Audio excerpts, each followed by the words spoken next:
In 1961, an 8-year-old boy could walk 3 miles to a fishing hole, and his father would not call the sheriff. The sheriff would not answer, and the boy would not think to tell anyone where he was going, because nobody had taught him that a creek bank needed a permission slip. It is the summer of 1962 in Waco, Texas. A kitchen. Late morning light through a window above the sink. Eddie Whitcomb is 11 years old. His hand is inside a brown paper sack of Prince Albert tobacco on the counter. His father stands 3 feet behind him, reading the morning paper, watching from the corner of his eye without watching, the way a man watches a thing he has already taught. What is on the line is not the tobacco. What is on the line is whether a boy is trusted to touch the man's world before the man's world touches him first. And wrong. 31 things American fathers let their sons do in 1965 would get you arrested today. And the 31st of them is the one your grandfather did before breakfast, without a word. Subscribe before we begin, because item number 1 is worth more than the other 30 put together. There is a skill running through this list that we will not name until the end, and the men who recognize it are the ones who need to hear it most. Number 31. 1961, Central Missouri, a creek off a gravel county road. Eddie Whitcomb, 8 years old, barefoot on the limestone, a canvas creel slung across one shoulder, a bamboo pole cut that morning from the bank, a number 10 can of night crawlers bought with a quarter at the bait shop 2 miles back. He walked alone. He carried a knife to cut his own bait. He chose his own rock. His father knew the creek, knew the boy, knew that an 8-year-old who cannot read a current will learn to read it or he will not come home, and either way, the creek will teach him.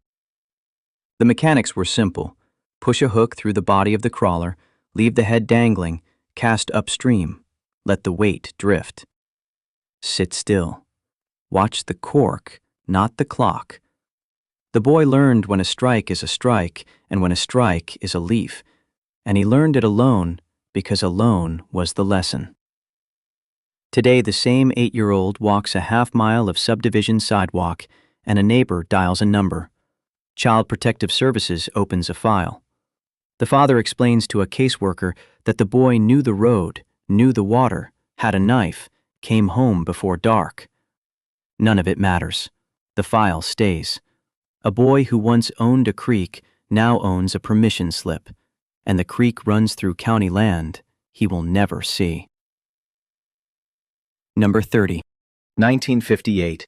A 2-lane blacktop somewhere west of Salina, Kansas, weed on both sides to the horizon. Eddie is 6. He sits on the toolbox in the bed of a 1954 Chevrolet Advanced Design, the canvas tie-downs loose under his hands, his father's left arm resting out the rear window an inch from his knee. 60 feet per second of summer air across his face. The speedometer reads 45. Nobody flinches. The man driving is his father. The boy in the back is his son. That sentence used to finish the sentence. The mechanics of the bed of a truck are not complicated.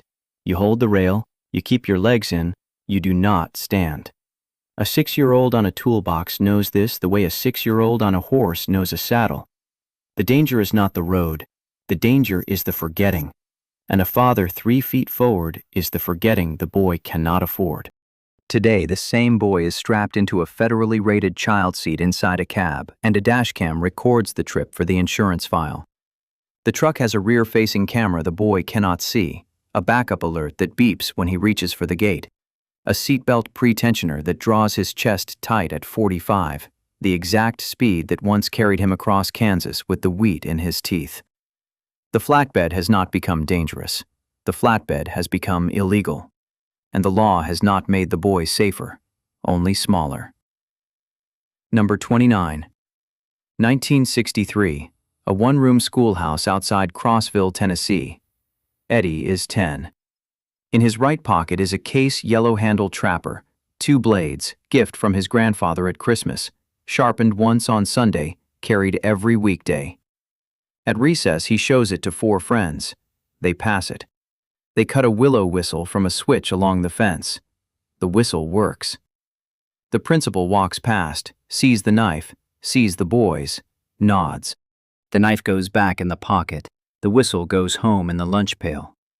The mechanics of a pocket knife in the hand of a 10-year-old in 1963 were also the mechanics of a tool he would need at 20, at 30, at 50. A blade opens a box, frees a hook, trims a fuse, dresses a deer, carves a whistle for a smaller boy who will one day carry a smaller knife. The yellow handle is not a weapon. The yellow handle is a diploma the school does not issue. Today, the same knife in the same pocket is a mandatory expulsion, zero tolerance. The school resource officer files a report. The boy is suspended for 10 days. The word on the report is the word weapon, applied to a tool that whittled a whistle that is now in a drawer in a house the boy is not allowed to leave. A boy who once carried a blade into a classroom is now searched at the door, and the principal who would have nodded now nods to a metal detector instead. Number 28. 1964. A Levittown driveway in New Jersey, late Saturday morning. Eddie is 12. The kitchen table has been cleared, the formica wiped, newspaper spread. On the paper sit 4 Champion J8 spark plugs, a 50-cent can of CRC, a 16-inch pipe wrench, a gap gauge his father bought at the True Value in Trenton for $1.09. The hood is up on the Ford. The boys carry the plugs to the table. The father explains the gap in thousandths. The boy turns the gauge. The father watches his fingers. The plugs go back in the box. The table is wiped. Dinner is at 6. The mechanics of a Saturday morning spark plug are a boy's first lesson in mechanical sympathy. A plug does not fire because it is new. A plug fires because the gap is right, the torque is right, the seat is clean. A boy who has gapped his own plug understands why an engine misses, and a man who learned that at 12 never forgets it. Today the engine bay is sealed. The plugs sit under a cover stamped with a torque spec the boy cannot read. OBD. 2 sensors watch the combustion the boy can no longer see. The father connects a scan tool.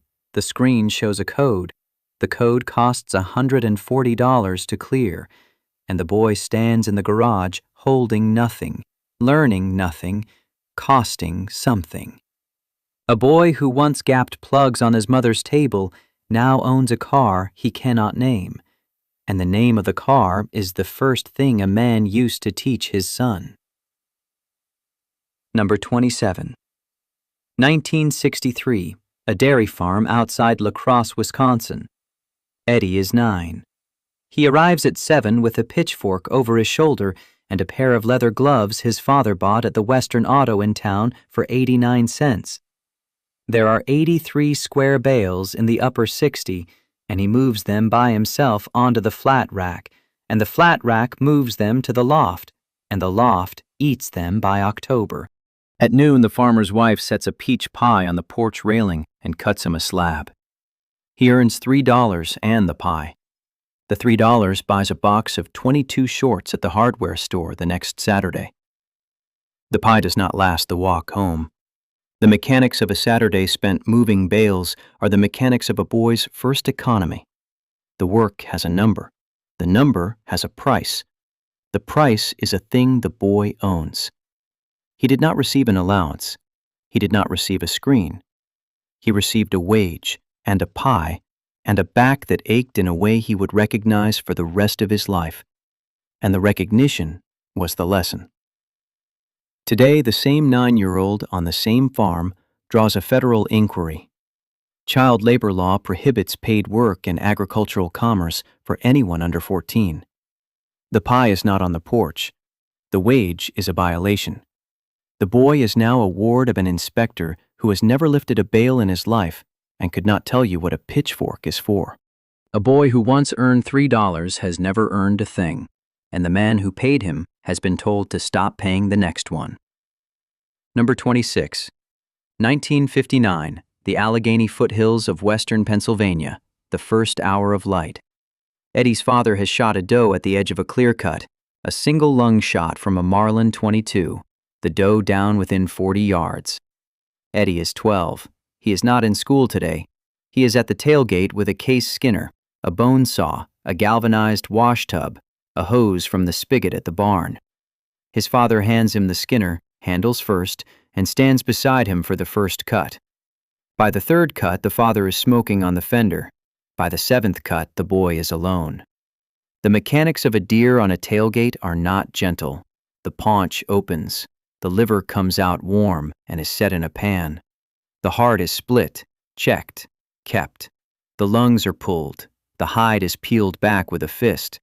The carcass is split down the spine with a cleaver on a block of oak. The boy learns where meat comes from, and the learning is a smell he will carry into every restaurant he ever enters for the rest of his life. Today, the same boy on the same tailgate is a truancy file before the first incision. The school calls at 9:15. The father explains the deer. The truancy officer explains the law. The boy is reinstated with a warning, and the warning is filed, and the liver goes into a pan in a kitchen the boy will not be allowed to enter at 6 in the morning for the rest of his childhood. A boy who once held a warm liver now holds a phone with a recorded absence on it, and the deer hangs in a cooler at a processor the boy has never visited. Number 25. 1965, suburban San Bernardino, a cul-de-sac at 4 in the afternoon, the light the color of a tangerine. Eddie is 11. He is on a Schwinn Stingray crate, the drum brake freshly adjusted. The banana seat too small for him now, but he will not say so. A Kool-Aid jacket 2 sizes too large, zipped to the throat. He is going 10 miles to a friend's house. He is not called. He will not call. He will arrive at 5, eat 2 hot dogs, leave at dark, arrive home at 9, and say nothing about the route, because the route was not a question. The mechanics of a 10-mile ride on a Stingray are the mechanics of a boy learning a town by its pavement. He learned the shortcut behind the lumber yard. He learned the railroad crossing with no gate. He learned the corner where the old man sits on the porch and waves every Tuesday, because it is always Tuesday when the boy passes.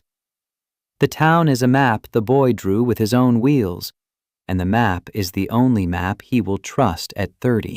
Today, the same 11-year-old on the same Stingray is required by California law to wear a helmet, required by his mother to check in by 4:30, tracked by a phone in his pocket whose location is shared with 3 adults. The helmet costs $40. The phone costs $20 a month. The shortcut behind the lumber yard is now a fenced lot. The old man on the porch died in 2009. The boy arrives on time, tracked, helmeted, and has not seen a shortcut in his life. A boy who once knew his town by its shoulders now knows it by its screen, and the screen is the only shortcut he has. There was a screen porch in Waco in the summer of 1962. The pipe smoke came through the screen. The grass was cut that morning, and the smell of the cut grass came through the same screen. Eddie's father sat on the porch step in his shirt sleeves. The keys to a 1963 Ford Galaxie 500 hung on a hook by the kitchen door, and the boy would not be trusted with them until he was 15. But the hook was there, and the porch was there, and the smoke and the grass came through the screen together, and one day the hook and the porch and the smell would all mean the same thing. Number 24, 1957, the high desert of eastern Oregon, a homestead outside Burns, July, the light flat and white at 5 in the afternoon. Eddie is 10. The gun cabinet in the parlor is unlocked, has been unlocked since the day it was built, the rifle resting on a wool blanket his mother folded in 1943. He takes down the Winchester Model 67, a single-shot, bolt-action, the stock worn to the color of honey where his grandfather's cheek rested. He takes a tin of 22 shorts from the Western Auto box on the shelf. He walks to the back fence where the tin cans are nailed to the posts in a row. He loads. He fires. He misses. He fires again. He hits. He sets the rifle back in the cabinet. He sets the tin back on the shelf. He closes the door, but does not lock it, because the lock is for the fox, not for the boy. The mechanics of a boy alone with his own rifle are the mechanics of a boy learning what a bullet costs. The cost is not money. The cost is the sound. The sound is small at the firing hand and enormous at the can, and the boy learns that the small sound and the enormous sound are the same sound, and that the same sound is what his father heard in Korea in 1951 when the sound was not small. The boy does not learn this in words. The boy learns it in the silence after the can falls. Today, the same Winchester sits in a locked steel case bolted to a concrete floor in a closet, in a house where the ammunition is stored in a separate locked box, in a separate locked room, in a separate locked house. The father is charged with a felony for letting the boy know the combination of either. The rifle is a piece of the boy's inheritance that the boy will inherit without having ever held it, and the can on the post will never fall in his hands. A boy who once knew the weight of his own rifle now knows the weight of a law that says the rifle is not his, and the law is heavier, and the law has never shot a can. The next one is the one where he fills the tank of a 1957 Bel Air by himself at a Texaco on Route 66, and the attendant washes the windshield while the boy learns the gauge, and the boy is 10, and the boy is alone at the hose, and you will not believe what is illegal about that. Number 23, 1958, a Texaco station on Route 66 outside El Reno, Oklahoma. A chrome bell on a pole ringing once as a 1957 Bel Air rolls to a stop. Eddie is 10. The attendant is inside. The boy gets out, walks to the pump, turns the handle, watches the gauge climb to $4 and change, replaces the nozzle, replaces the cap, walks inside, lays a 5 on the counter, waits for his 63 cents, walks back out, closes the door. The attendant has washed the windshield. The attendant has checked the oil. The attendant has not spoken to the boy because the boy did not need to be spoken to, and the boy has not spoken to the attendant because the boy has the change counted before the car stopped rolling. The mechanics of a 10-year-old alone at a Texaco pump were the mechanics of a small commercial transaction. You read the gauge. You counted the change. You understood that $4 was a half-day's wage for his father, and that the 63 cents was a thing the boy owed back, and that the owing back was the lesson. The bell on the pole was a courtesy. The boy ringing the bell by completing the transaction was a graduation. Today the same boy stands 6 feet from the same pump and does not touch it. Pay at the pump, card skimmers, prepay. The boy is told to stay in the car. The car is told to stay locked. The attendant does not wash the windshield because the attendant is a camera, and the camera is not a witness but a recorder, and a recorder does not tip a cap to a 10-year-old who knows how to count change. A boy who once completed a transaction now watches a screen complete it for him, and the screen does not give him 63 cents back in coins he can hold in his hand and put in his pocket and feel for the rest of the drive. A boy who once owned a pump now owns a card, and the card is older than he is. Number 22. 1960. A garage in suburban Detroit. A single bulb burning on a pull chain. February, cold enough to see breath. Eddie is 11. His father has a cast-iron ladle on a 2-burner hot plate, a wooden mold clamped to a workbench, a window cracked 3 inches for the draft. The lead came from a plumber his father knew, the ladle from a foundry outlet on Woodward Avenue for $2.50, the mold from a mail order page in the back of a Field and Stream. The boy holds the mold closed. His father tilts the ladle. The metal runs. The boy counts to 30. His father opens the mold. 6 sinkers fall into a coffee can. The boy holds one up to the bulb. It is the color of a wet stone. The mechanics of molten lead in a boy's hand at 11 were the mechanics of a boy understanding what heat can do and what it cannot undo. The ladle is too hot. The window is open for a reason. The father's hand is on the boy's wrist, not guiding, just present. The lead does not splash because the boy is not told not to splash. The boy is shown how to pour, and the showing is a distance the father keeps, and a distance the boy learns to keep.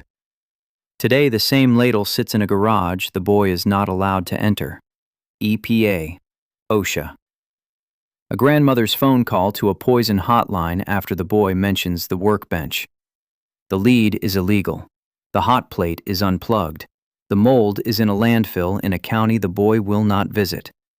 The boy at 31 buys his sinkers at a sporting goods counter for $9 a dozen, and the sinkers are made in a factory in a country the boy cannot name.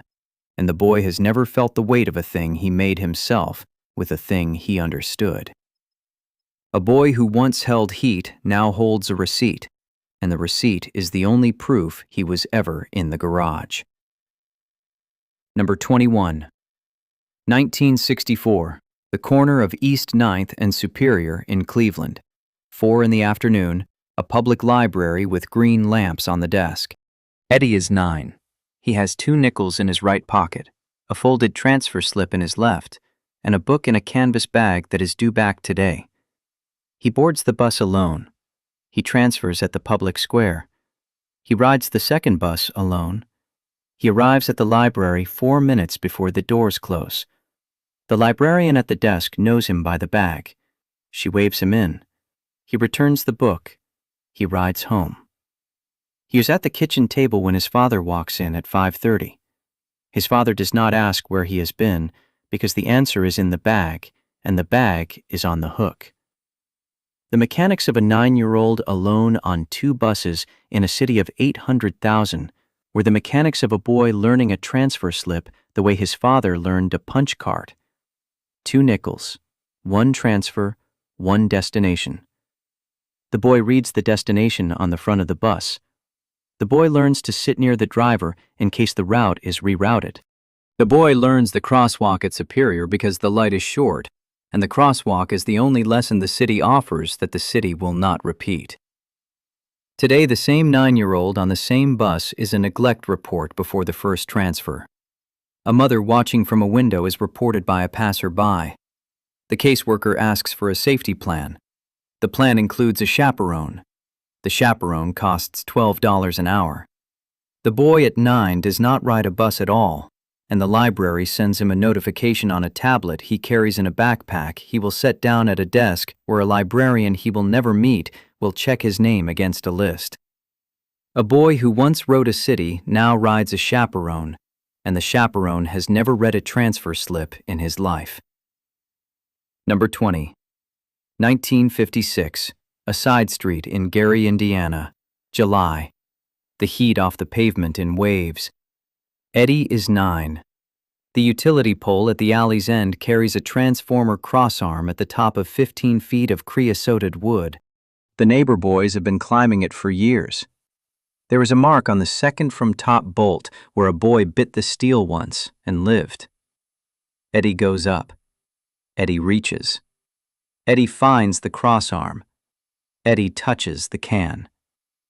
The lesson is not a story. The lesson is a sound in his elbow and a smell like a struck match and a 4-hour watch in the kitchen with his mother's hand on his chest and his father not speaking, because his father climbed the same pole at the same age, and his father did not speak either, and the not speaking was the only thing a father could give a boy who had just learned that the world bites. The mechanics of a 9-year-old on a transformer crossarm were, in 1956, the mechanics of a boy learning the price of a hand.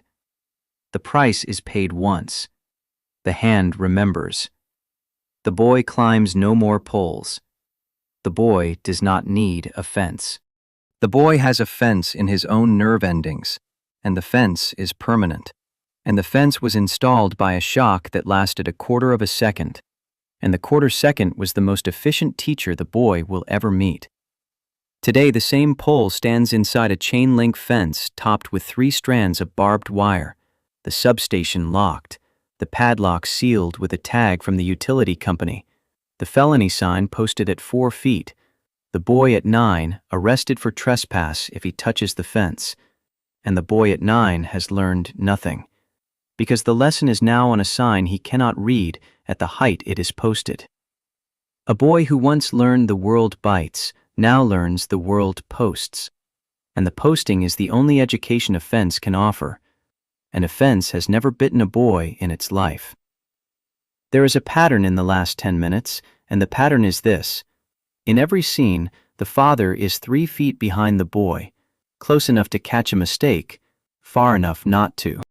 The pattern will be named later. It is not named now. What is named now is the next boy, and the next boy is in a church basement in rural Georgia, and the boy is cornering a bat with a towel, and the preacher is the only adult in the room. Number 19. 1961.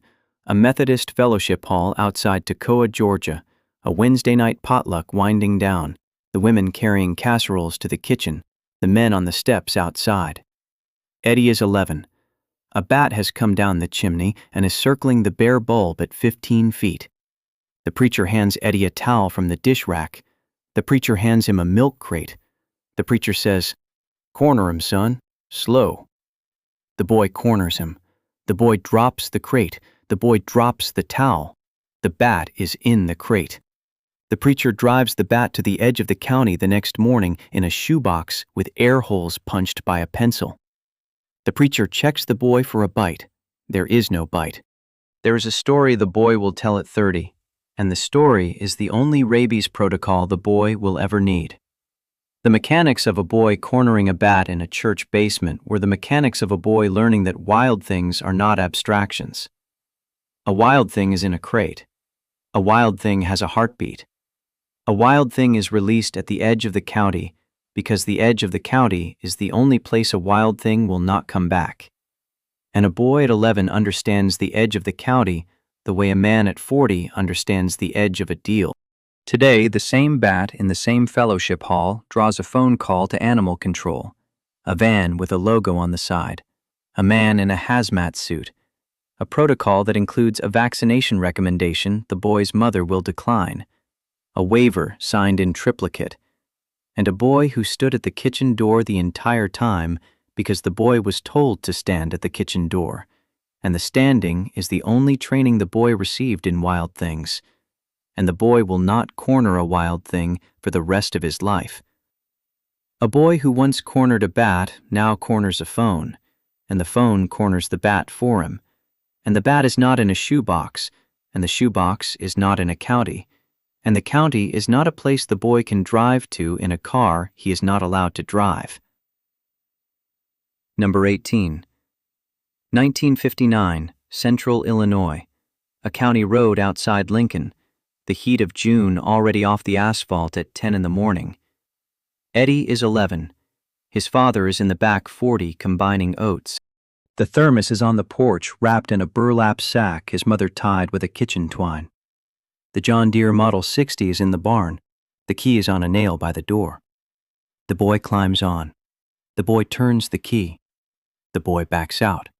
The boy drives 2 miles down a gravel road, then 1.5 miles on a county blacktop, then 0.5 mile up a farm lane, and the boy does not have a license, and the boy does not need a license, and the only traffic the boy meets is a milk truck, and the milk truck slows, and the milkman waves, and the milkman knew the boy's father, and the milkman knew the boy, and the wave was the only license the boy required.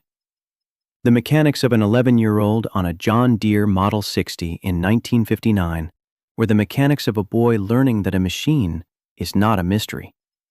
The machine has a clutch. The clutch has a throw. The throw has a feel. The boy learned the feel because the boy was on the seat, not in the cab, and the cab had not been invented for a boy his size. And the boy's legs were long enough to reach the pedals, and the reaching was the test, and the boy passed it.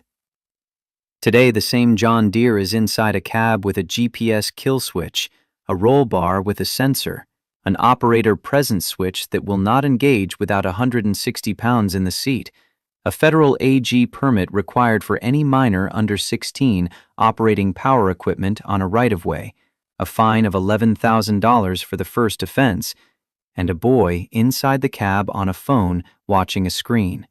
And the screen is a training module, and the training module is the only field work the boy will do this summer.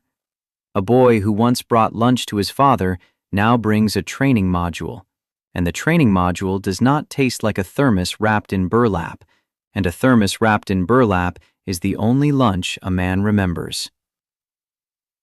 Number 17. 1962. A backyard in suburban Phoenix, Arizona. A Saturday in October. The light still summer. The air already not. Eddie is 10. The 50-gallon drum is at the back fence, the kerosene can beside it, the matches in a coffee tin on the porch rail. The boy drizzles the kerosene. The boy drops the match. The flame climbs. The boy feeds the drum, newspaper first, then the corrugated boxes his mother has been breaking down since Tuesday, then the sticks his father cut from the grapefruit tree, then the rake the boy used yesterday. The smoke smells of a thing a man in his 60s can close his eyes and stand inside. The drum burns for 2 hours. The ashes go in the garden. The garden grows. The smell goes home in the boy's hair and stays there until Monday. The mechanics of a Saturday morning burn barrel were, in 1962, the mechanics of a household's memory. The barrel did the work of a truck. The truck did the work of a county. The county did the work of a town. The town did not need a contract, and the contract did not need a wheel, and the wheel did not need a boy to turn it. But the boy turned it anyway, because the boy was there, and the boy could lift a stick, and the lifting was the lesson.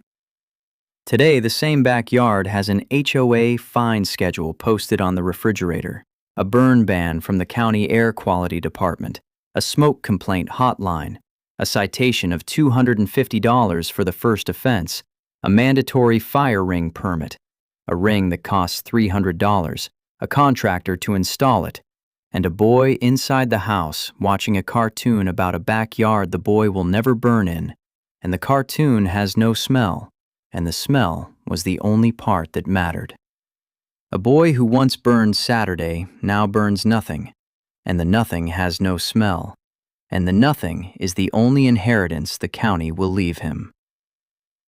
Number 16. 1963. A Levittown, New York ranch house on a Saturday morning, the linoleum still cool under the boy's feet. Eddie is 12. His father is under the kitchen sink, a propane torch lit, a roll of lead solder on the newspaper beside his knee, a wet rag over his left shoulder. The joint is leaking at the trap. The boy hands him the torch. The boy hands him the solder. The father touches the joint with the iron. The solder runs. The boy holds the rag ready. The boy is barefoot. The boy is not told to put on shoes. The boy is told to hand his father the next fitting, and the next fitting is the lesson. And the lesson is also the burn he will get on the outside of his right thumb at the second joint. And the burn is a small thing, and the small thing will heal by Tuesday, and the healing is a thing a man at 60 still checks when he turns on a tap. The mechanics of a 12-year-old barefoot under a kitchen sink in 1963 were the mechanics of a boy learning that water has a path, and the path has a joint, and the joint has a fix, and the fix has a heat, and the heat is something a boy can hold a rag against while his father turns a fitting by hand. PEX did not exist. Sharkbite did not exist. The boy did not need a plastic coupling the boy could not name. The boy needed a torch, a roll of solder, a rag, and a hand to steady his father's at the second pass. Today, the same leak is fixed by a homeowner on YouTube in 9 minutes with a push-fit coupling that costs $4. No torch, no rag, no boy under the sink, and a boy at the kitchen table on a tablet. And the tablet has a video, and the video has a man, and the man is not his father. And the man's hand is not at the boy's hand. And the leak is fixed, and the lesson is not, and the lesson is the only thing a leak used to fix. A boy who once held a wet rag under a sink now holds a tablet above one, and the tablet has never dripped, and the dripping is the only thing a boy ever learned under a sink. Number 15. 1949. A back road in the West Virginia hills. October. The leaves not yet turned. The dust already up. Eddie is 7. He is on the running board of a 1947 Plymouth, his left hand on the windshield frame, his right hand on the door hinge. The road a gravel ribbon 20 feet above a creek. The other boy is on the other running board. The driver is the older brother. The father is in the back seat. Nobody flinches. The dust is in the boy's teeth. The boy's teeth are in the wind. The wind is the lesson, and the lesson is also the creek below, and the creek below is also the lesson, and the creek below does not move, and the creek below has been there for 1,000,000 years, and the boy's hand on the windshield frame is also 1,000,000 years old, and the running board is the only classroom the boy will ever love this much. The mechanics of a 7-year-old on a running board in 1949 were the mechanics of a boy learning that a moving car is also a moving room, and the room has a door, and the door has a hinge, and the hinge is at hand height, and the hand height is for the boy, and the boy is on it, and the boy is not strapped in, and the boy is not locked in, and the boy is not in the back, and the back is the only place the boy is not, and the not being in the back is the lesson.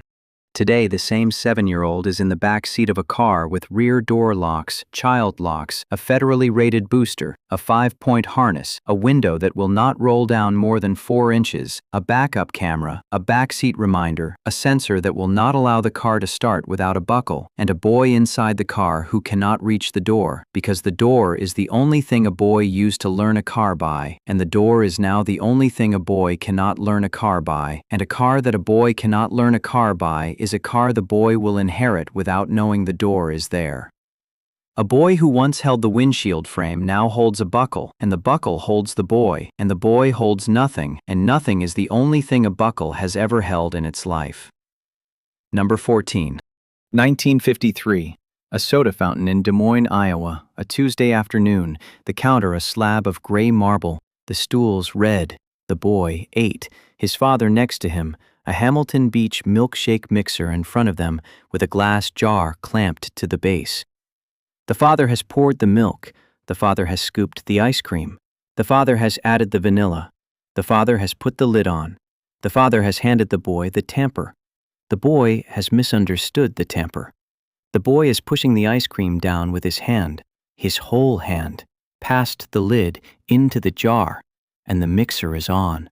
And the mixer is spinning the ice cream and the hand and the vanilla, and the counter is white, and the boy's father is white, and the waitress behind the counter is white, and the only thing not white is the boy's other hand, which is holding the spoon he was supposed to use. The mechanics of a boy helping his father mix a milkshake by sticking his hand in the blender were the mechanics of a boy who had not yet learned the difference between a tamper and a hand.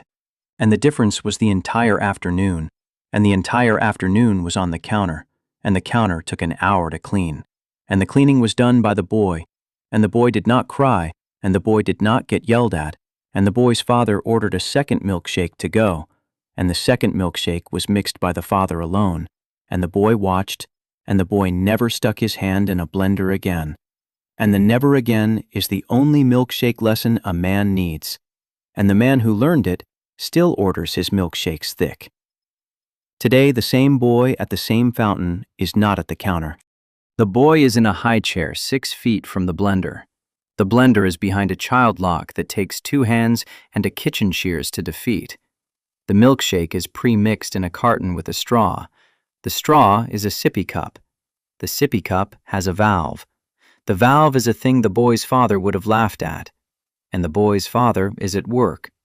And the work is the only place a father can laugh at a valve without a caseworker writing it down. And the caseworker has never mixed a milkshake in his life. And the milkshake is thin. And the thin is the only thing a caseworker can teach a boy about a milkshake. And a caseworker has never mixed a milkshake in his life. A boy who once wore a milkshake now wears a sippy cup. And the sippy cup is the only thing in the kitchen a boy is allowed to wear. And a kitchen that only allows a boy to wear a cup is a kitchen that has forgotten what a boy is for. and the boy is for the milkshake, and the milkshake is for the hand, and the hand is for the memory, and the memory is the only recipe a father ever taught a son at a counter, and the recipe is now in a carton, and the carton is the only son a counter will ever see. Number 13. 1961. A bungalow outside Chattanooga, Tennessee. A bathroom with a claw-foot tub and a single bulb above the mirror. Eddie is 12. His father sets a Dovo straight razor on the lip of the sink, the blade open, the edge tested on a thumbnail. He lays a leather strop on the porcelain. He hangs a towel over the boy's right shoulder. He tilts the boy's chin up with 2 fingers under the jaw. The boy flinches at the first pass, a thin line of lather on the cheek that should have been a thin line of skin. The father does not flinch. The father rinses the blade. The father steadies the hand that holds the razor. The second pass is clean. The third pass is the lesson. The mechanics of a boy learning to shave with a straight razor at 12 were the mechanics of a boy learning that a blade has an angle, and the angle is taught by a hand on his jaw, and the hand does not let go until the angle is in the boy's wrist, and the wrist is in the boy for the rest of his life. The boy learned to strop before he learned to shave. The boy learned the strop is the blade. The boy learned the blade is the man, and the man is the father, and the father is the only safety the boy will ever need at a mirror. Today, the same boy at the same mirror holds a 5-blade cartridge in a plastic handle that costs $11 for a pack of 8. There is no strop. There is no towel over the shoulder. There is no chin tilted by a hand that knows the boy's jaw better than the boy knows it himself.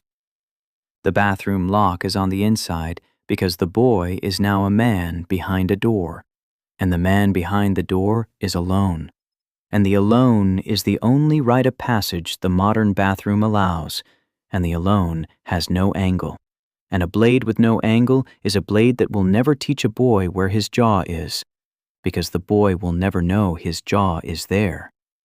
A boy who once felt his father's fingers under his chin now feels the clatter of a cartridge into a porcelain sink, and the clatter is the only sound a modern razor makes, and a razor that clatters has never held a face. Number 12. 1964. A Waco driveway in late August, the heat still on the concrete at 7 in the evening. A 1963 Ford Galaxy 500 washed and drying in the last of the light. Eddie is 15. His father walks from the screen porch to the kitchen door, where the keys have hung on a hook since the day the car came home from the dealer. The hook is the same hook. The screen door is the same screen door. The smell that comes through the screen is the smell that has come through the screen every summer evening since 1962. Prince Albert in the pipe. The grass cut that morning. The 2 smells braided into a single rope that the boy has been breathing for 7 years without knowing he was learning a language. The father lifts the keys. The father does not hand them to the boy. The father sets them on the kitchen counter beside the sack and walks back to the porch. The boy stands in the driveway. The boy is not to drive. The boy is to lock the car, close the windows, fold the rag on the back shelf, and put the keys back on the hook. The boy does this. The boy walks to the porch. The boy sits on the top step. His father does not look up from the paper. The pipe smoke drifts across the boy's knee. The boy has just been handed the first key in his life that did not open a tool shed, and the key was not handed to him, the key was placed beside him, and the beside is the lesson, and the lesson is the smell, and the smell will be the last thing the boy forgets about his father. The mechanics of a father handing a boy the keys to a car, not to drive but to lock up, were the mechanics of a boy learning that a key is a promise before it is a privilege, and a promise is paid in the closing of a window and the folding of a rag and the return of a ring to a hook. The boy did not start the engine. The boy started a longer engine, and the longer engine has been idling in him since.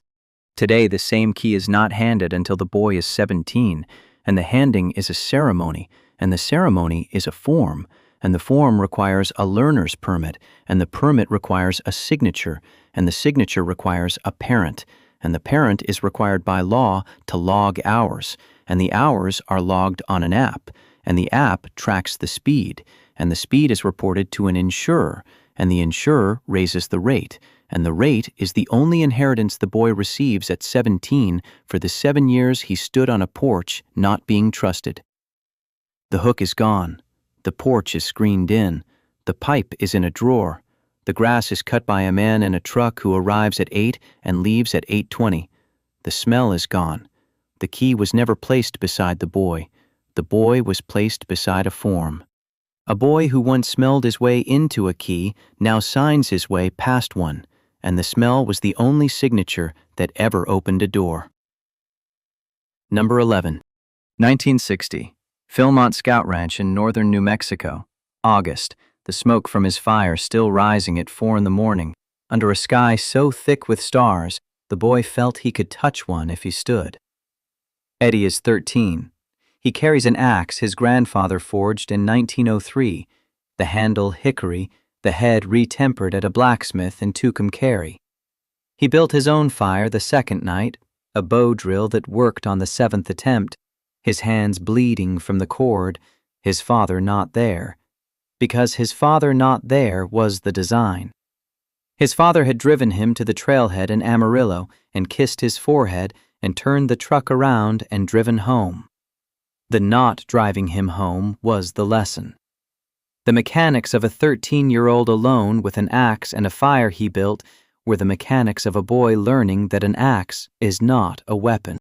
An axe is a tool that splits a thing the boy needs to warm himself, and the warming is the test, and the test is taken alone, and the aloneness is the only teacher a boy will meet at Philmont who has ever held a bow drill until his hands bled. The boy learned the axe by the weight of the head. The boy learned the fire by the smell of the smoke. The boy learned the sky by the absence of a roof. The boy did not learn these things from his father. The boy learned them because his father had already taught him the things the axe and the fire and the sky would ask him, and the asking was the test, and the passing was the boy alone at 4 in the morning with a fire no one else had built. Today, the same axe is not permitted on the trail. The bow drill is not permitted at the campsite. The fire is started by a flint striker issued at the ranger station. The wood is cut by a staff member in a hard hat. The campsite is inspected at 9. The tent is a footprint the boy is not allowed to leave after dark. The axe is locked in a trailer. The trailer is locked in a yard. The yard is fenced. The fence is posted. The boy is in the tent, and the tent has a phone, and the phone has a parent, and the parent is on the other end, and the parent has not driven away, and the not driving away is the lesson the boy will carry to his own son. And the lesson is that a boy at 13 cannot be trusted to keep a fire going, and a fire the boy cannot keep is a fire the boy will never light. A boy who once kept a fire now keeps a phone, and the phone is not warm, and the warmth was the only thing a fire ever taught a boy at 4 in the morning that a phone has never learned. Number 10. 1959. A Phillips 66 on the highway outside Pampa, Texas. A Saturday in June. The pumps chrome, the office a wooden building with a screen door. Eddie is 11. His father owns the place. The boy works the counter. A rag is in the back pocket of his jeans. He knows which oil goes in a flathead Ford and which oil goes in an overhead valve Chevrolet. He knows the regulars by their horns. He knows Mr. Hargrove drives a Buick and tips a quarter on $1. He knows the truckers who run the oil patch will take coffee in a paper cup with 2 sugars. The regulars call him Little Whitcomb. The calling is the wage. The mechanics of an 11-year-old behind the counter of a Philips 66 in 1959 were the mechanics of a boy learning the first business he would ever own from the inside out. He pumped the gas. He checked the oil. He washed the windshield. He made change. He remembered the names. The boy did not learn these things from a manual. The boy learned them from a counter at his father's elbow, and the elbow was the only classroom that ever taught a man how to stand behind a counter without leaning on it. Today, the same boy is not behind the counter. The counter is a register that accepts a card. The card is not the boy's. The card is the customer's. The boy is not allowed to touch the register. The boy is not allowed to touch the pump. The boy is not allowed to be on the lot between 9 and 5. The boy is not allowed to work. The boy is allowed to watch.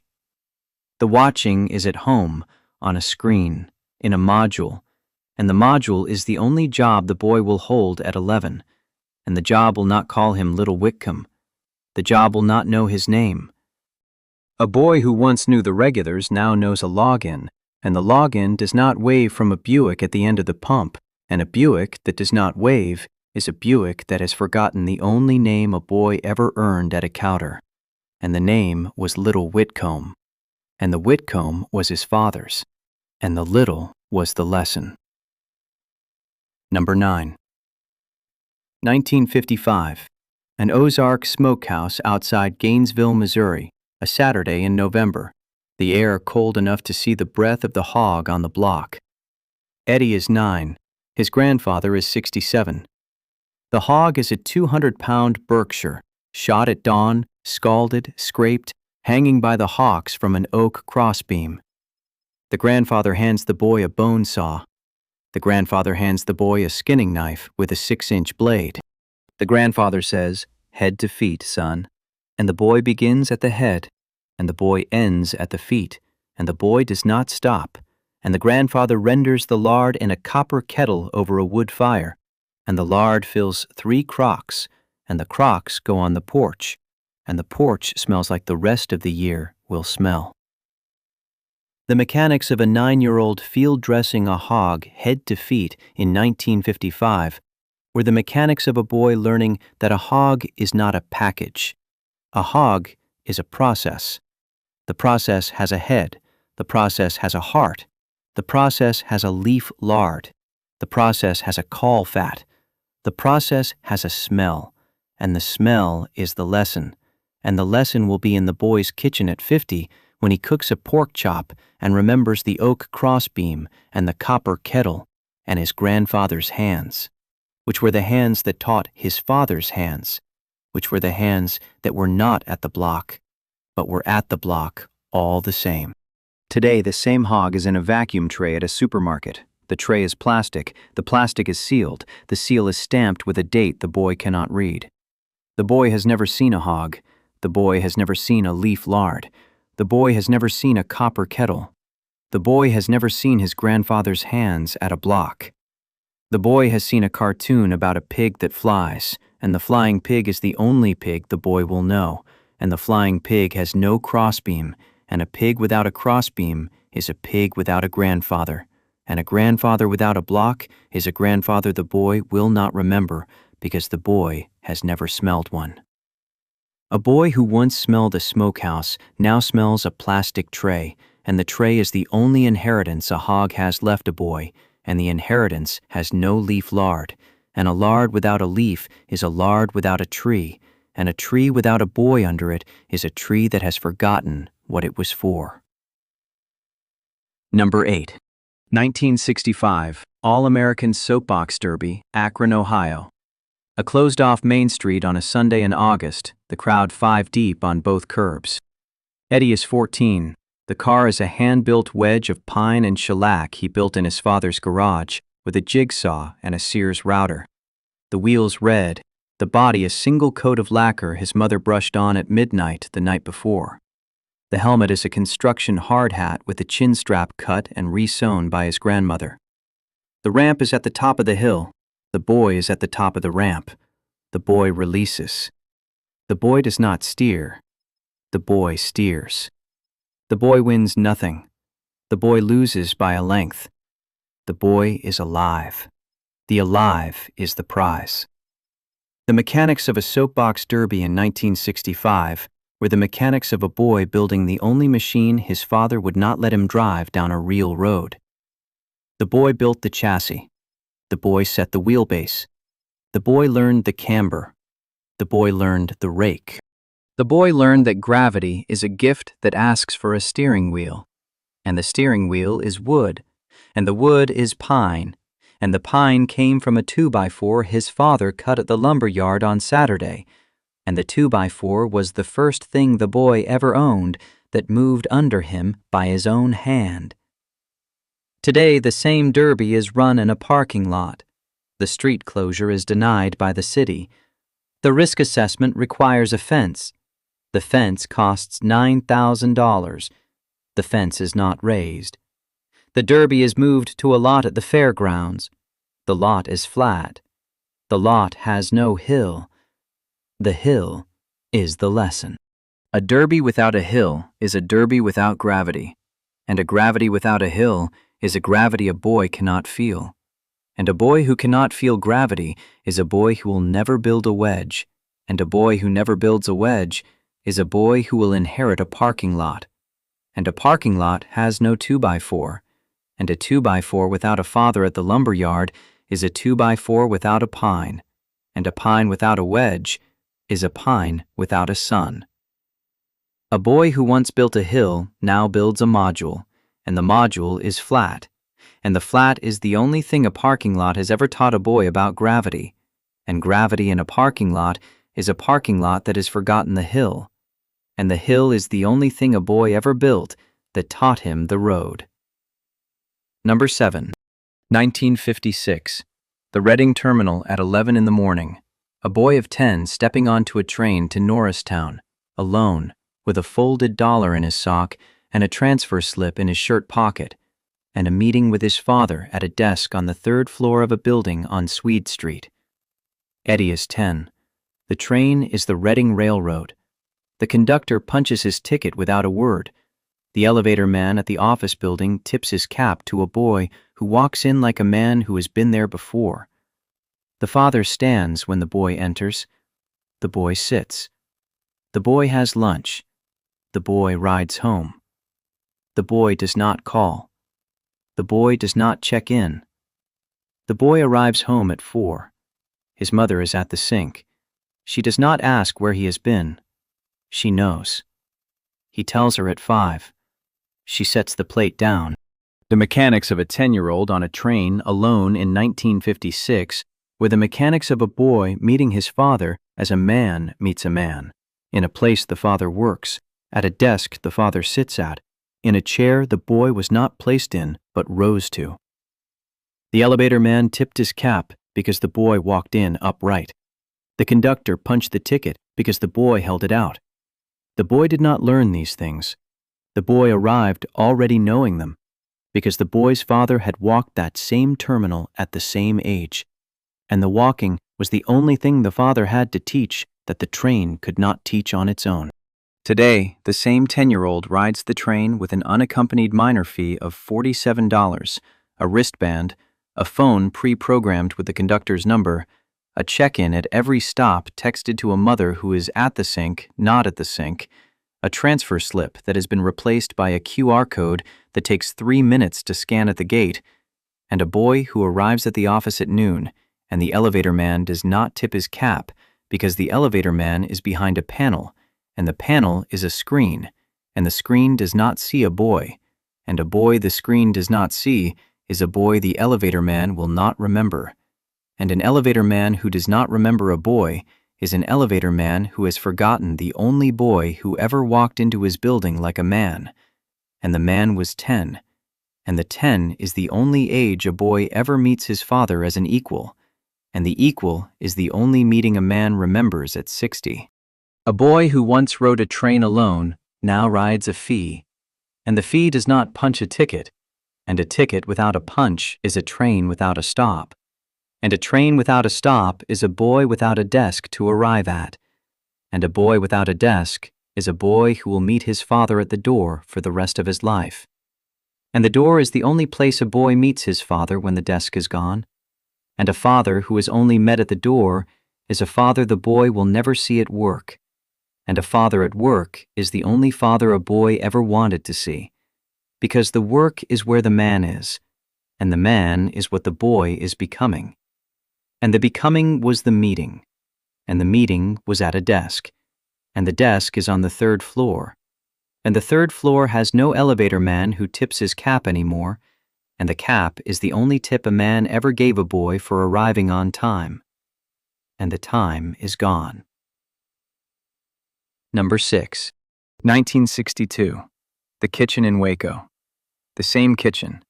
The same window above the sink. The same brown paper sack of Prince Albert on the counter. The same boy, Eddie Whitcomb, 11 years old, his right hand inside the sack, his fingers closing on the tobacco rong, pinching too high, the way a boy pinches a thing he has watched a man pinch 1,000 times, but has never pinched himself. The father stands 3 feet behind him. The father does not move. The father does not speak. The father's eyes are on the boy's hand, and the eyes are not correcting, and the eyes are not hovering, and the eyes are not absent. The eyes are present. The eyes are proximate. The eyes are the only thing standing between a boy and the man's world, and the eyes are not a barrier. The eyes are a witness. The camera does not cut. The boy's hand pinches again, lower this time, the way the man pinches it. The man saw. The man did not have to see. The man saw because the man was there. The mechanics of a father 3 feet behind a boy at a kitchen counter in 1962 were the mechanics of a father being a witness. And a witness is not a judge, and a witness is not a guard, and a witness is not absent, and a witness is not hovering. A witness is a man close enough to catch the mistake and far enough not to. A witness is the man who was at the creek when the boy was 8 and knew the creek and knew the boy and let the boy walk. A witness is the man who was at the utility pole when the boy was 9 and did not say don't climb because the climb was the lesson and the shock was the teacher. A witness is the man at the pole in Amarillo when the boy was 13 who kissed the forehead and turned the truck around because the turning around was the trust and the trust was the witness. And the witness was the only thing a boy ever took into the woods that was not an axe. A witness does not intervene. A witness intervenes by being there. The being there is the skill. The being there is the thing every item in this countdown was about. And the thing was not the knife. And the thing was not the rifle. And the thing was not the truck. And the thing was not the train.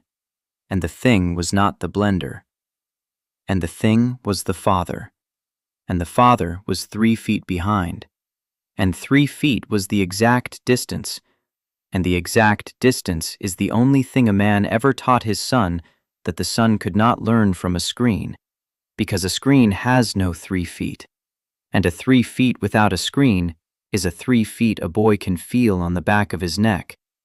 And the back of his neck is where the lesson lands. And the lesson lands once. And the landing is the man.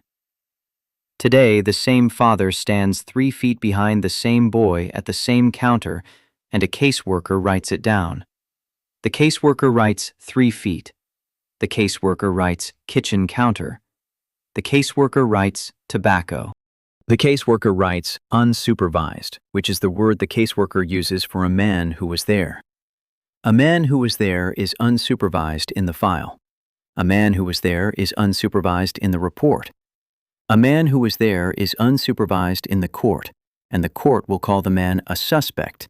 And the suspect is what a witness becomes when the witness is no longer trusted to witness, and the not trusting is the only charge, and the charge is the only thing that would get you arrested today for standing 3 feet behind your son at a counter where a brown paper sack of Prince Albert has sat since the morning. And the morning was 1962, and the morning was the only morning the boy ever pinched the tobacco wrong, and the pinching wrong was the lesson, and the lesson was the man, and the man was a witness, and the witness is what a father used to be before a father became a suspect. And a father who has become a suspect is a father who has been told that his 3 feet are a violation, and the violation is the distance, and the distance was the lesson. And the lesson is the reason a boy at 60 can still close his eyes and smell the tobacco and the cut grass and the pipe smoke on the screen porch in Waco in the summer of 1962.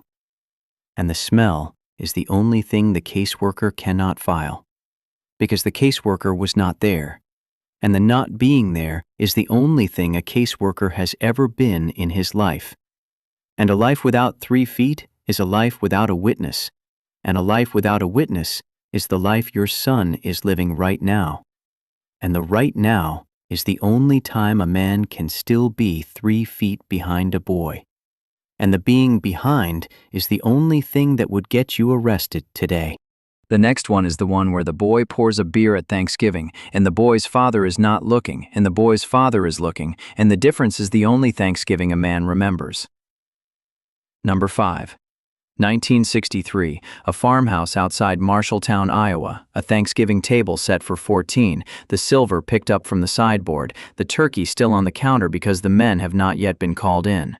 Eddie is 13. His father is at the head of the table in a white shirt with the sleeves rolled twice. A bottle of Schlitz stands at his elbow, the label wet from the ice bucket. The father pours his own glass, then sets the bottle in front of the boy. The boy looks up.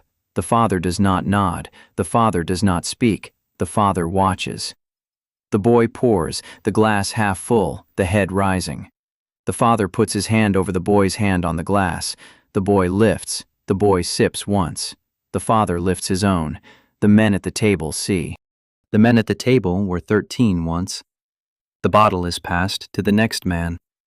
The boy is passed back into the kitchen, where the women are carving, and the boy is not offered a second sip.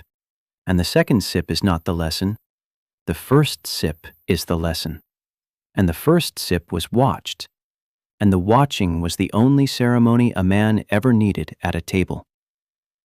The mechanics of a 13-year-old drinking a single sip of beer at a family table in 1963 were the mechanics of a boy being introduced to a man's drink by the man himself at the man's table, in front of the men the boy would one day sit beside. The glass was the size of a lesson.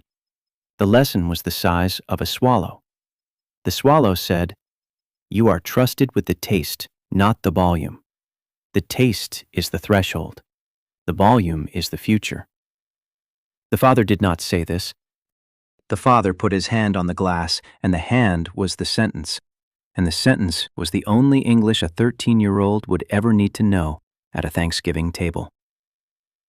Today, the same Thanksgiving, the same bottle, the same boy, the same hand on the glass, and the father is led out of the kitchen by a sheriff's deputy before the turkey is carved, providing alcohol to a minor.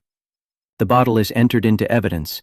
The boy is given a Coke in a sippy cup by a grandmother who is also crying. The men at the table are quiet. The quiet is the only ritual that survived the arrest, and the quiet will not be repeated next year. And the next year, there is no bottle at his elbow, and the elbow is the only part of a table a father ever taught a son to fill. And a table without a bottle is a table without a son. And a son without a bottle is a man at 60 who cannot taste a Schlitz without remembering the hand on his hand. And the hand is gone, and the beer is the only hand the man has left. A boy who once sipped a beer at a table now sips a Coke in a kitchen he was sent to. And the kitchen is the only room a man is sent to when the table has been taken. And a table that has been taken is a table that no longer has a son at it. And a son no longer at the table is a son the country has lost at 13. And the 13 is the only age a country ever lost a son at. And a country that loses its sons at 13 has no men at 40. And a country with no men at 40 is a country whose tables are full of sippy cups. And a sippy cup is the only glass a country has left when it has arrested its fathers for the poor. Number 4. 1964. A Long Branch, New Jersey driveway on a Sunday in October. The leaves not yet swept. the sun still warm enough to sit on the fender of a 1963 Chevrolet Nova his father had pulled in at 7. Eddie is 14. The hood is up. The radio on the workbench is tuned to the Cardinals and Musial in the second inning against the Dodgers.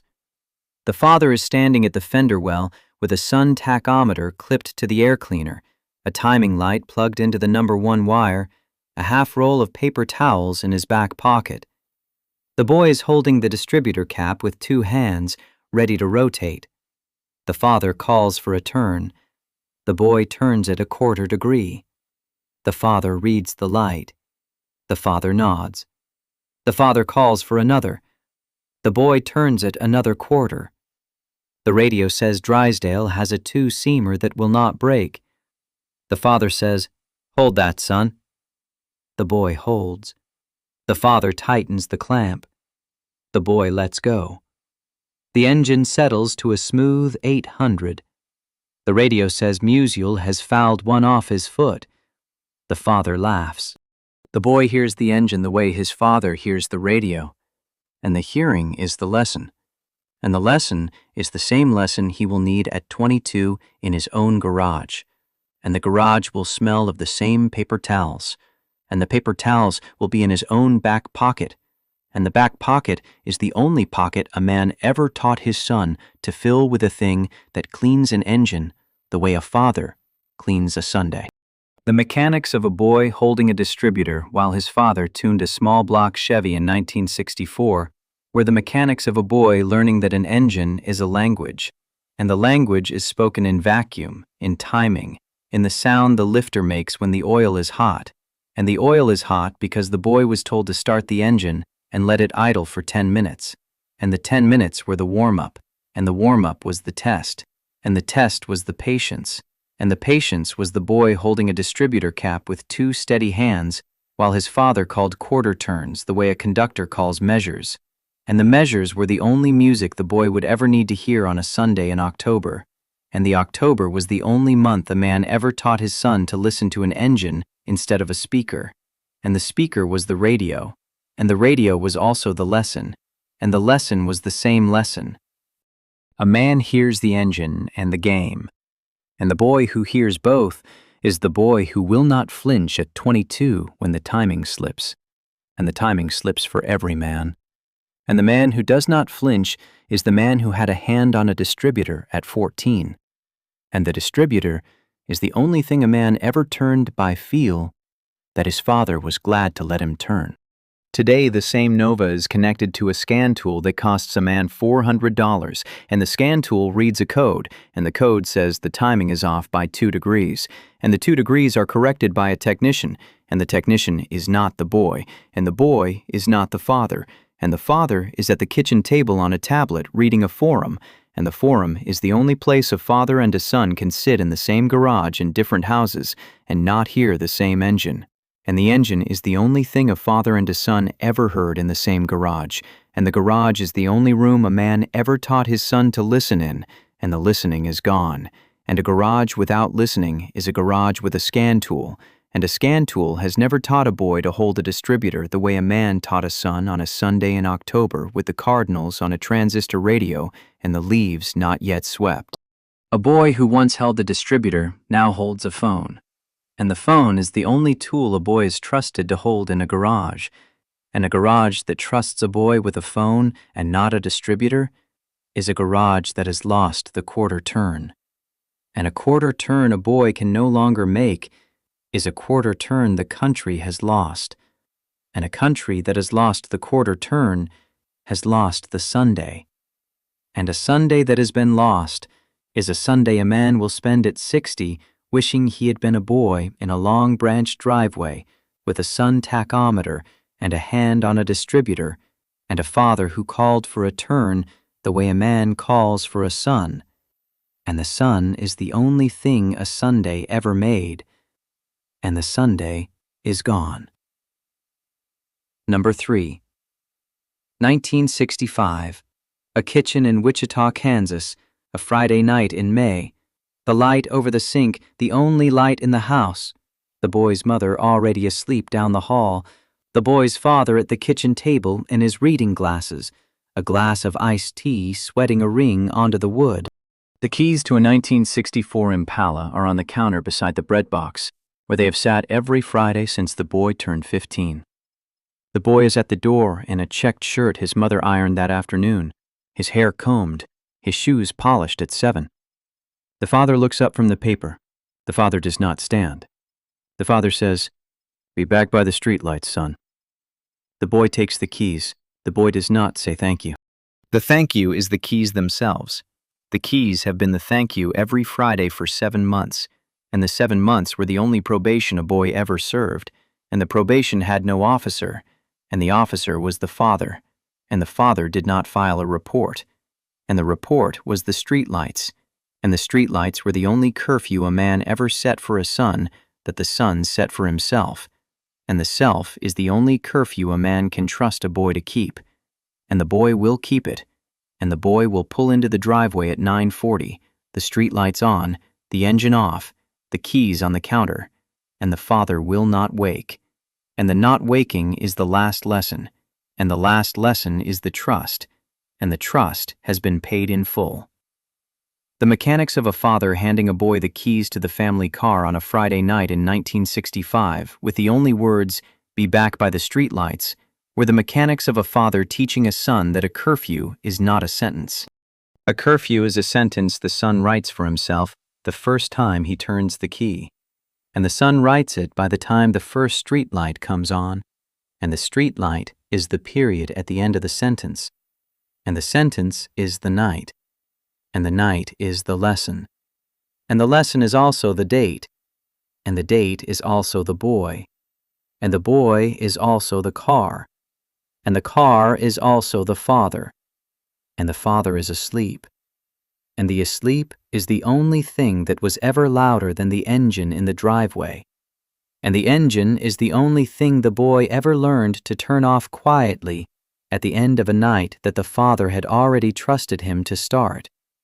And the starting was the lesson, and the lesson is finished. This is where the video should end. This is the place a man would close the film, the boy pulling into the driveway, the father asleep, the keys on the counter, the street lights on, the silence, a small, finished thing. But the video does not end here, because the video is not about a boy who came home on time. The video is about a country that no longer lets the boy leave.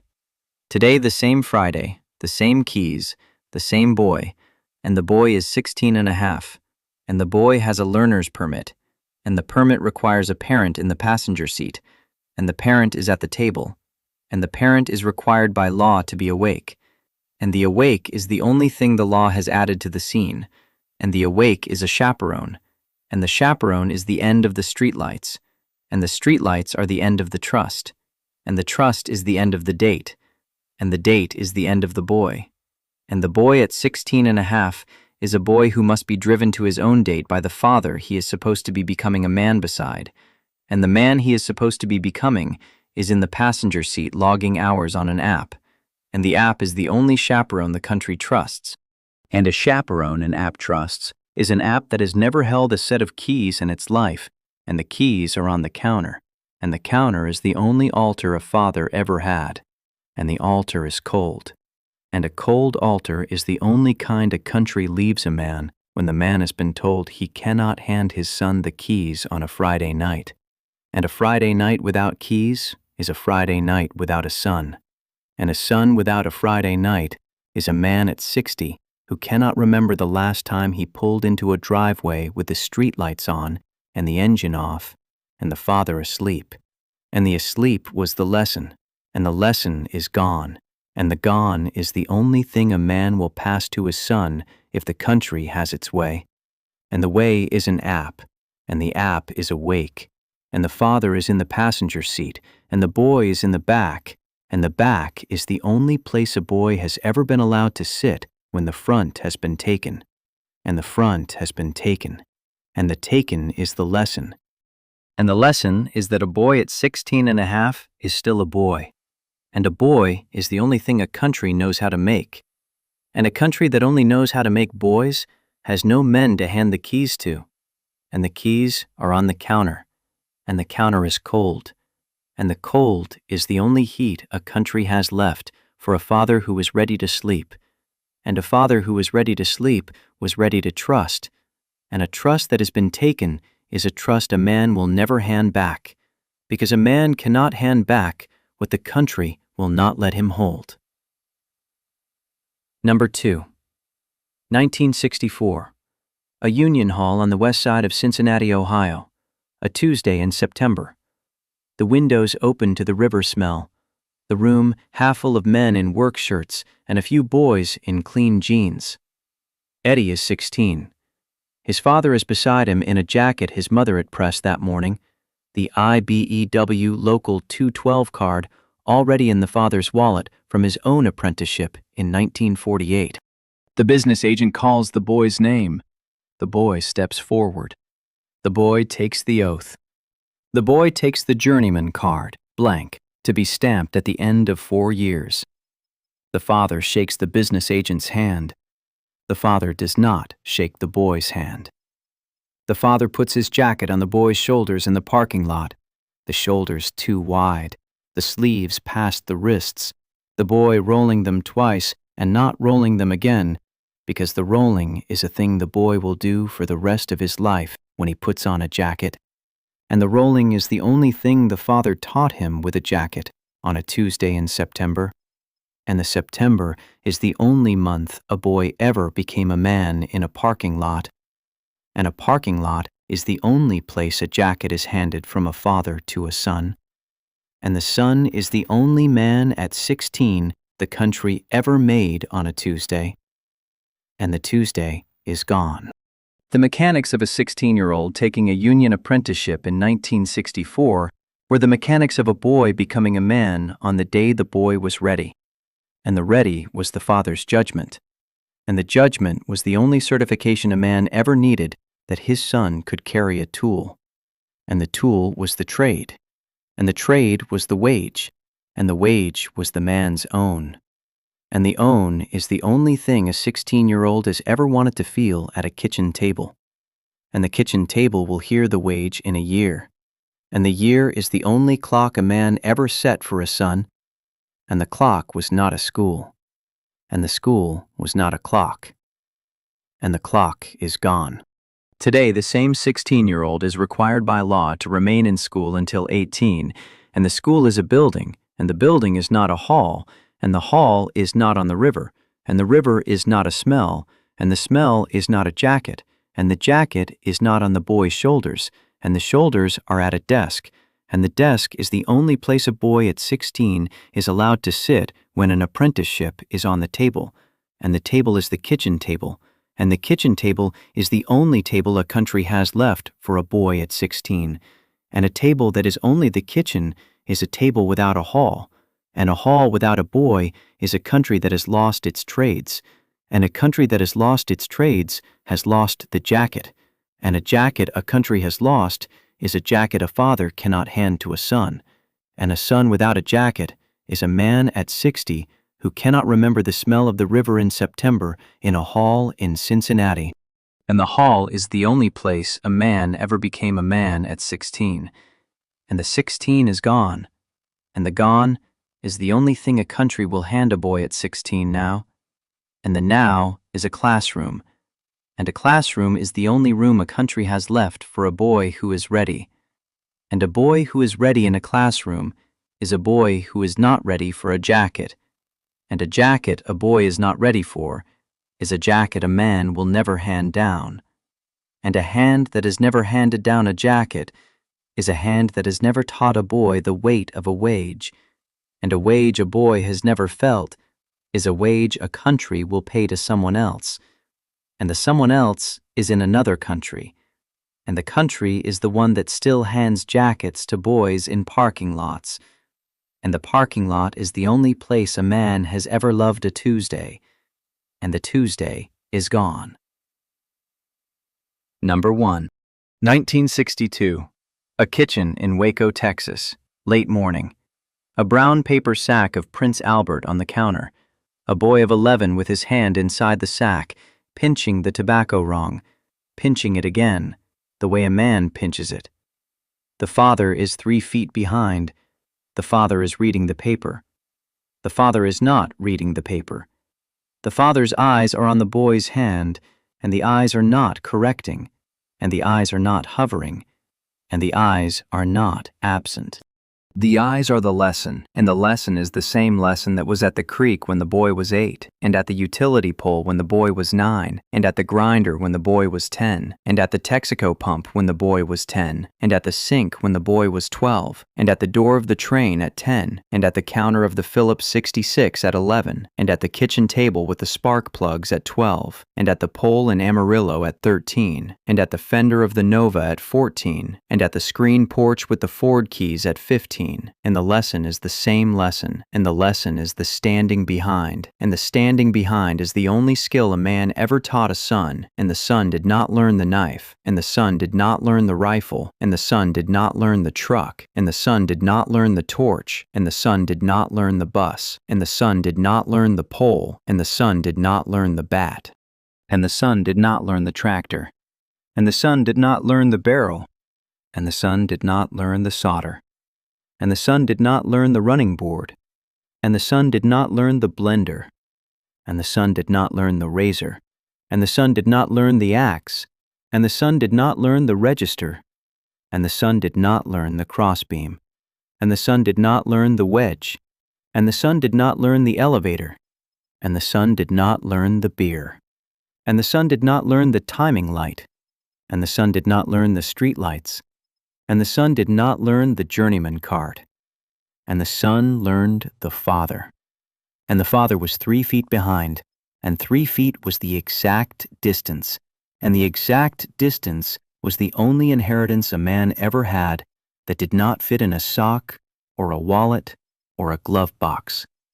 And the inheritance was the heir, and the heir was the witness, and the witness was the boy, and the boy is 60 now, and the 60 is Waco in the summer. And the summer is the screen porch, and the porch is the pipe smoke, and the smoke is the cut grass, and the grass is the sack, and the sack is the hand, and the hand is the man, and the man is 3 feet behind, and 3 feet behind is the only place a man has ever stood that a son has ever remembered, and the son is standing in the same kitchen, and the kitchen is in the same house, and the house is the same house his father built in 1951. And the house is the only house a man has ever lived in where the boy could still reach the counter without a step stool. And the step stool is the only thing missing. And the missing is the father. And the father is not missing. The father is 3 feet behind. And 3 feet behind is the only place a man has ever gone that a son can still feel on the back of his neck. And the back of his neck is the only part of a man that has never changed since the boy was 11. And the 11 is now. And the now is the only time a man can still stand 3 feet behind a boy.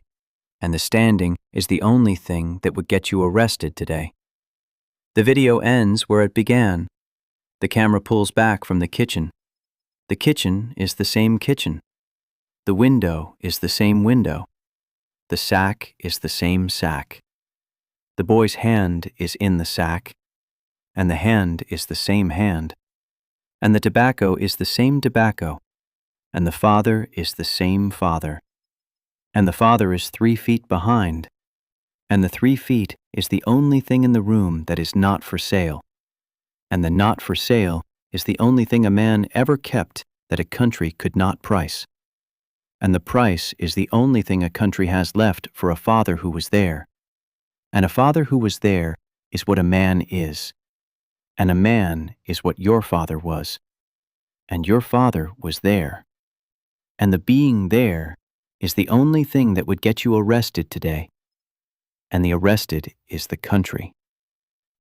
And the country is the only thing a man has ever loved that has not loved him back at 3 feet.